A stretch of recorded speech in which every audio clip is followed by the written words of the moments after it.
insolite. Chers amis, bien le bonsoir et partons sans tarder à la rencontre des illustres picardes qui ont forgé la Picardie, tant par leur talent, leur audace ou encore leur innovation. D'adoption aux pures picardes, rendez-vous avec nos illustres aïeuls. Pour commencer, arrêtons-nous à Marais-sur-Marne dans l'Oise, où nous pourrons rencontrer Suzanne Langlaine. Si elle n'est pas native du département, c'est ici que sa passion pour le tennis a pris forme. Surnommée la Divine, elle fut la première star internationale du tennis féminin. Elle possède des records d'un autre temps, 241 titres. Elle s'imposera 2 fois aux internationaux de France, 6 fois à Wimbledon et remporta la médaille d'or olympique du simple dame aux Jeux d'Anvers en 1920. Le deuxième cours principal du stade Roland-Garros porte son nom. Abondant l'histoire, et nous voilà avec Camille Claudel, née à Fères en Tardenois en 1864, et brillamment interprétée par Isabelle Achany dans le film éponyme.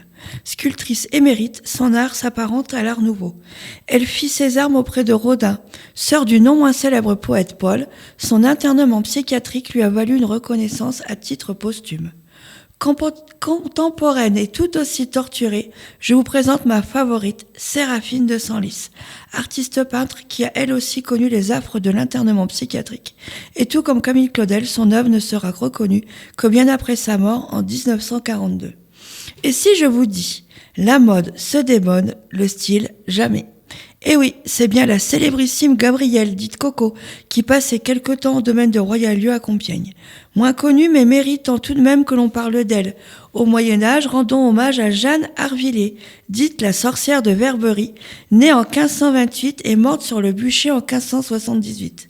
Cette femme fut accusée de maléfice et de commerce avec le diable et condamnée à mort pour sorcellerie. Elle sera brûlée vive. Au XVIIIe, Constance de Théis, originaire d'Autreville à côté de Chauny, poétesse et femme de lettres, pionnière du féminisme. Rosalie Lamorlière, originaire de Breteuil, domestique et femme de lettres, dernière servante de notre chère Marie-Antoinette. Henriette Méric Lalande, soprano, morte à Chantilly en 1867. Plus proche de nous, Séverine, journaliste et écrivaine, féministe et libertaire, attachée à la commune de Pierrefonds, où elle est décédée. Emma Saïd Ben Mohamed, décédée en 1930, grand-mère maternelle d'Edith Piaf, née à Soissons. Suzanne Noël, née à Laon en 1878, pionnière de la médecine, docteur en ce domaine.